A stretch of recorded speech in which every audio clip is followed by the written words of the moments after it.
Hello everyone, स्वागत है आपका हमारे इस यूट्यूब चैनल में।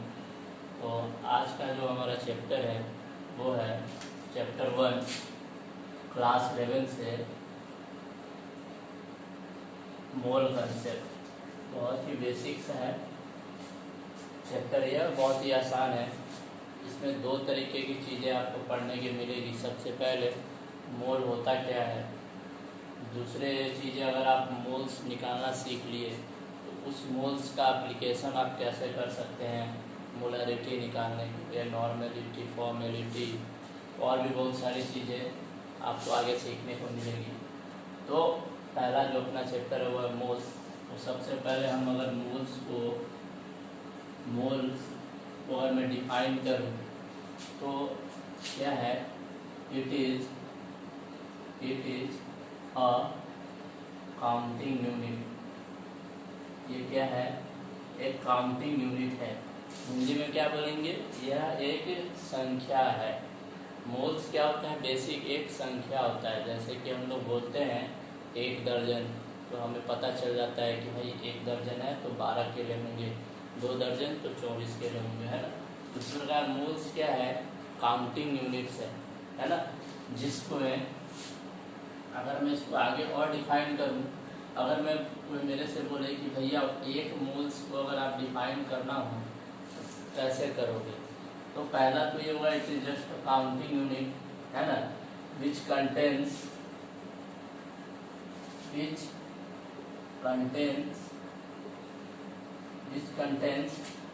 6.022 into 10⁻23 पार्टिकल्स, है ना। अब यहाँ मैं पार्टिकल्स बोल रहा हूँ, है ना, एटम्स, मॉलिक्यूल ये ना बोल के क्या बोल रहा हूँ मैं, पार्टिकल्स। यानी इतने अगर कणों की संख्या है तो उसको मैं बोलूँगा क्या है, वो 1 मोल के बराबर है ना। अब देखिए इतने पार्टिकल्स में बोला। अच्छा, पार्टिकल्स में क्या क्या होंगे, तो उसमें सभी आ जाएंगे, एटम्स भी आ जाएंगे, मॉलिक्यूल्स भी आ जाएंगे, है ना, आयंस भी आ जाएंगे, है ना, इलेक्ट्रॉन, प्रोटॉन, न्यूट्रॉन etc, है ना। तो ये सारी चीज़ें मोल्स के अंदर, पार्टिकल्स के अंदर आएगी, है ना।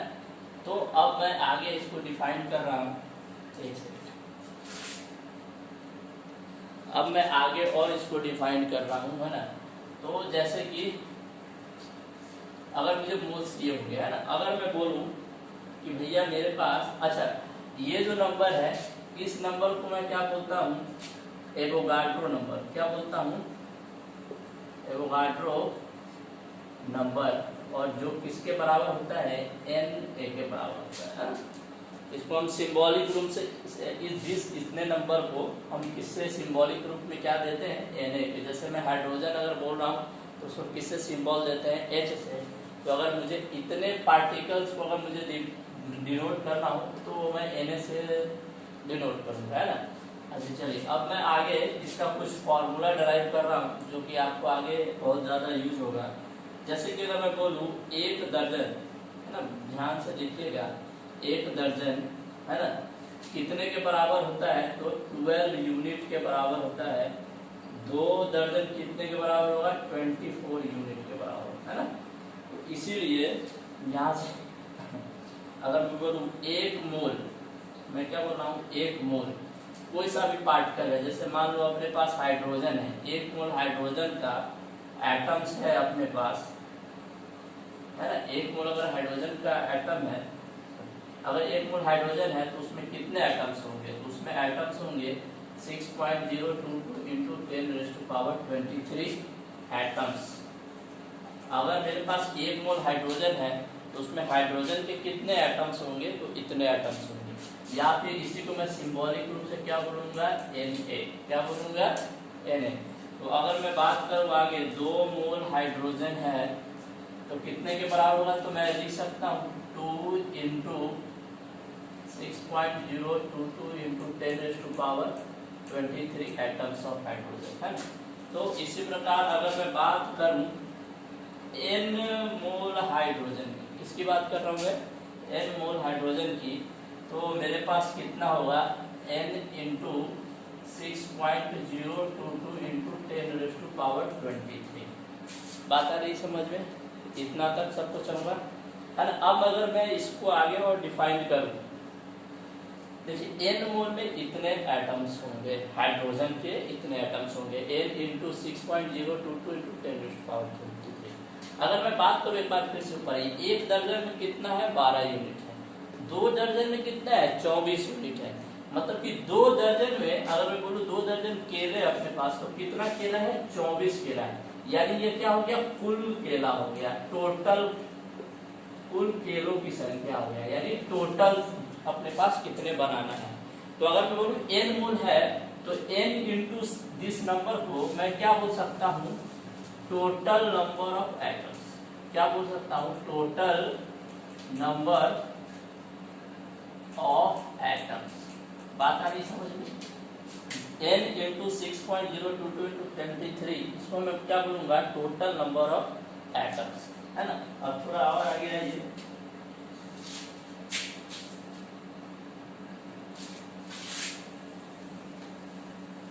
है ना। तो अपने पास n इंटू 6.022 इंटू 10⁻23, वो क्या हो गया? Total number of atoms. Total number of atoms हो गया, है ना। कुल कितने अपने पास परमाणु उपस्थित है उसकी संख्या हो गया। अच्छा, ये टोटल नंबर जो एटम्स है उसको मैं क्या बोल दे रहा हूँ? कैपिटल N बोल दे रहा हूँ, बड़ा वाला N, है ना। अच्छा, इस नंबर को हम पहले भी कुछ बोल चुके हैं। यहाँ पे देखिए 6.022 इंटू 10⁻23 को मैं क्या बोला हूँ? सिंबॉलिक रूप से किस में लिख सकते हैं? Na से। तो यहाँ पे लिख सकता हूँ n इंटू Na बराबर क्या होगा? कैपिटल N, है ना। क्योंकि मैंने क्या बोला? टोटल नंबर ऑफ एटम है, उसको हम क्या मान लिए? n मान लिए। तो यहाँ से अगर मुझे नंबर ऑफ मोल्स अगर निकालना हो, फॉर्मूला अगर मैं डिराइव करूँ, तो अगर मेरे पास टोटल नंबर ऑफ एटम्स है, उसको अगर मैं एवोगाड्रो नंबर से भाग दे दूँ, तो ये क्या आ जाएगा? मोल्स आ जाएगा। ये n क्या होगा अपने पास? मोल। n क्या होगा? टोटल नंबर ऑफ एटम्स, या यहाँ एटम से लेके चल रहे, तो एटम्स ऐसा नहीं है, इलेक्ट्रॉन भी हो सकता है, प्रोटॉन भी हो सकता है, न्यूट्रॉन भी हो सकता है, मॉलिक्यूल्स भी हो सकता है ना। और ये NO क्या है अपने पास? कांस्टेंट, जिसकी वैल्यू कितनी होती है? 6.022 इंटू 10⁻23 ये होती है। तो यहाँ से एक बार फिर मैं रिकॉल कर देता हूँ। अपने पास 1 मोल हाइड्रोजन था, जिसकी संख्या कितनी थी? 6.022 इंटू 10⁻23, है ना। तो 2 मोल होगा, तो 2 इंटू दिस नंबर। अगर मैं n मोल की बात करूं तो क्या होगा? n इंटू दिस नंबर, और n इंटू दिस नंबर को मैं क्या बोल रहा हूँ? Total number of atoms. और इसको मैं क्या लेके चल रहा हूँ? Capital N। तो n इंटू Na बराबर क्या हो गया? Capital N। जहाँ कैपिटल N अपने पास क्या है? टोटल नंबर ऑफ एटम्स या पार्टिकल्स, जो भी बोले। Na क्या हो गया? कांस्टेंट, जिसकी वैल्यू कितनी होती है? 6.022 इंटू 10⁻23। और यहाँ अपने पास स्मॉल n क्या हो जाएगा? Number of moles. तो कैसे आ रहा है नंबर ऑफ मोल्स निकालने का फॉर्मूला? शायद आप लोग अब समझ गए होंगे। तो चलिए कुछ सवालों के माध्यम से इसको हम सॉल्व करने का कोशिश करते हैं। इस फार्मूला को अप्लाई करते हैं कि कैसे इस फार्मूला का यूज किया जाए, है ना। तो आइए हम अब इस फार्मूला को अप्लाई कैसे करते हैं अपने दैनिक जीवन में, अपने क्वेश्चंस में, उसको हम लोग देखते हैं। पहले मैं फार्मूला लिख देता हूँ। n बराबर क्या था? कैपिटल N अपॉन Na, यानी कि कुल परमाणुओं की संख्या, हिंदी मीडियम वाले कुल परमाणुओं की संख्या या अणुओं की संख्या या इलेक्ट्रॉन की संख्या अपॉन क्या? Na। और Na बराबर क्या होता है? 6.022 इंटू 10⁻23। यहाँ तक का बात समझ में आपको? चलिए अब मैं आगे थोड़ा सा बढ़ता हूँ, है क्वेश्चन की तरफ, है। तो सिंपल सा पहले मैं बोल रहा हूँ कि 12.044 एक कोई सैंपल है, उस सैंपल में 12.044 इंटू 10⁻23 24 एटम्स यानी कि परमाणु है किसके, मान लीजिए हीलियम गैस के, है ना। जैसे मान लीजिए एक कोई कमरा है, उस कमरे में 12.044 इंटू 10⁻24 एटम्स है हीलियम के। तो अगर मैं पूछूं कि now calculate number of moles, तो नंबर ऑफ मोल्स n बराबर स्मॉल n बराबर क्या होगा। तो आइए ऊपर फॉर्मूला देखते हैं। फॉर्मूला क्या था, नंबर ऑफ मोल्स बराबर था कैपिटल N अपॉन Na, यानी टोटल नंबर ऑफ एटम्स कितने अपने पास उसको Na से डिवाइड करना है। तो टोटल नंबर ऑफ Na कितने हैं 12.044, ये कैपिटल N की जगह में क्या यहाँ लिख देता हूँ मैं, कैपिटल N बराबर क्या हो गया 12.044 इंटू 10⁻24, है ना। स्मॉल Na का वैल्यू आपको Na का वैल्यू पता होगा आपको 6.022 इंटू 10⁻23।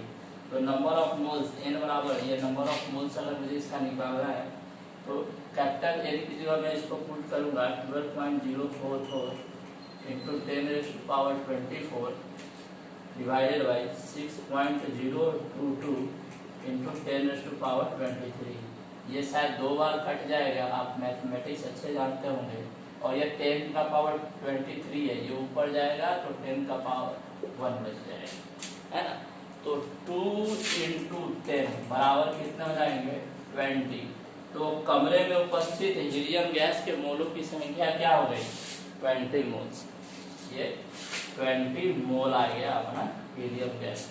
आशा है आपको ये चीज़ समझ में आई होगी, है ना। कुछ और सवाल को देखते हैं, कुछ और क्वेश्चंस को इसी के माध्यम से करने का प्रयास करते हैं।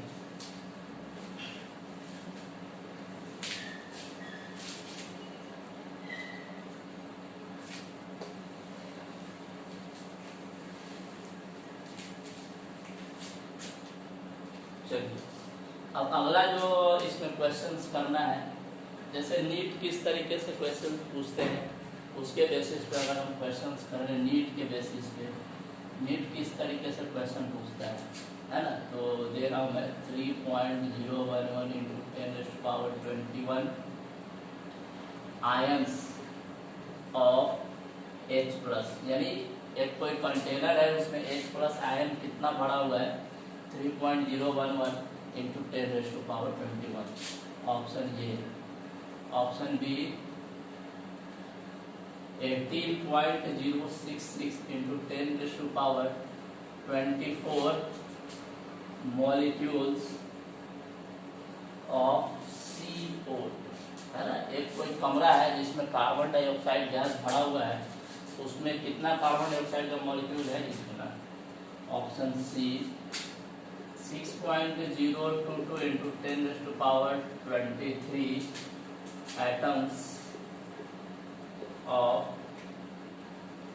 नियोन गैस, है ना। एक कोई मान लीजिए बल्ब है, उसमें इतना नियोन गैस पड़ा हुआ है ना। जैसे बल्ब में आप जनरली जानते हो नियोन गैस बहुत हम लोग रखते हैं।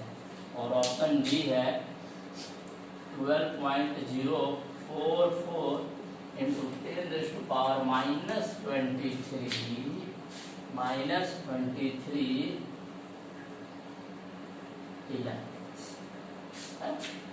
कोई मान लीजिए वायर है ना, कौन सा वायर है, थोड़ा सा वाहियात लग रहा है, थोड़ा ठीक कर देता हूँ। चलो 10 का पावर 22 कर देता हूँ इलेक्ट्रॉन से एक वायर के अंदर, है। अब आपको इसमें क्वेश्चंस कैसे पूछते हैं कि ABCD 4 ऑप्शन दे दिया। अगर पूछेगा क्या आपको, ये पूछेगा कि भैया बताइए इस तीनों में सबसे अधिक मोल किसके हैं, है ना। इस तीनों में सबसे अधिक, सॉरी चारों जो ऑप्शन है ना, उसमें मोलों की संख्या किसकी अधिक है, या फिर है ना कि बोला कि किसमें मोलों की संख्या अधिकतम नहीं है। मतलब बात मेरी समझ रहे कि which of the following option has maximum number of moles, या विच ऐसे क्वेश्चन पे which of the following has minimum number of moles, है ना। तो आपको ये 4 ऑप्शन दिख रहा होगा। तो अपने पास क्या है, आयंस की संख्या है, मॉलिक्यूल्स की संख्या है, एटम्स की संख्या है और इलेक्ट्रॉन्स की संख्या। बस वही फॉर्मूला आपने को पुट करना है। टोटल नंबर ऑफ एटम्स को हम लोग किससे, ये हो गया अपना n, ये हो गया अपना कैपिटल N, ये भी कैपिटल N और ये भी कैपिटल N, है ना। ये कैपिटल N की संख्या हो गया, चलिए है ना। ये मत समझ लीजिए डिवाइड नहीं है ना, ये कैपिटल N।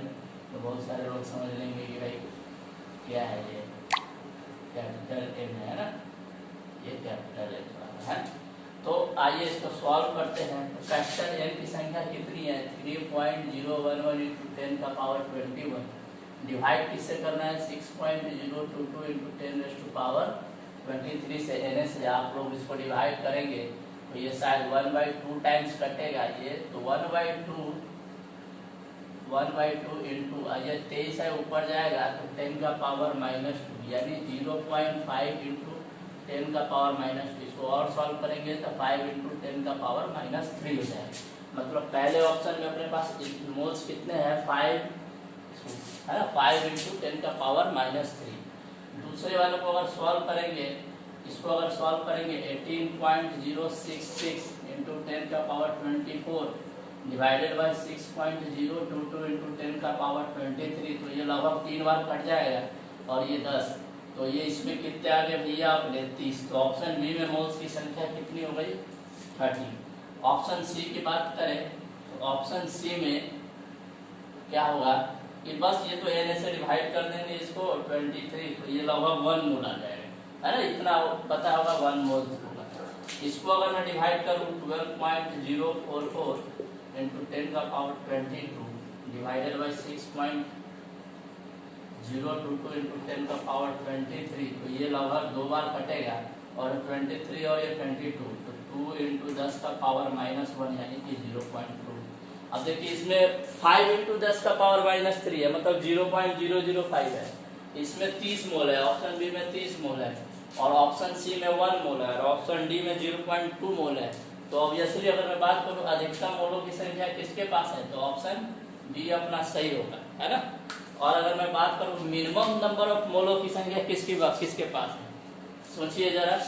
तो आप देखेंगे कि यहाँ 5 इंटू 10 का पावर -3 है, तो मिनिमम नंबर ऑफ मोल्स किसके पास होंगे, एक के पास होंगे।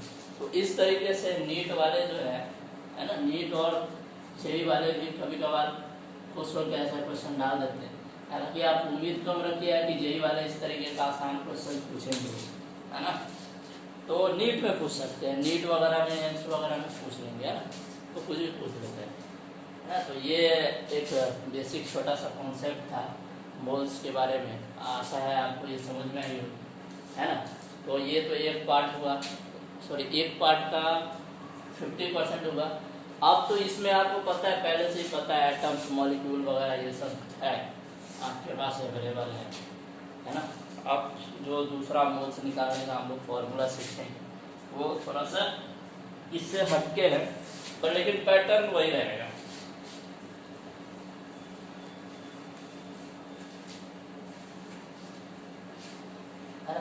तो वो अगला वीडियो आपको जो मिलेगा उसमें वो रहेगा, है ना। चलिए धन्यवाद तब तक के लिए।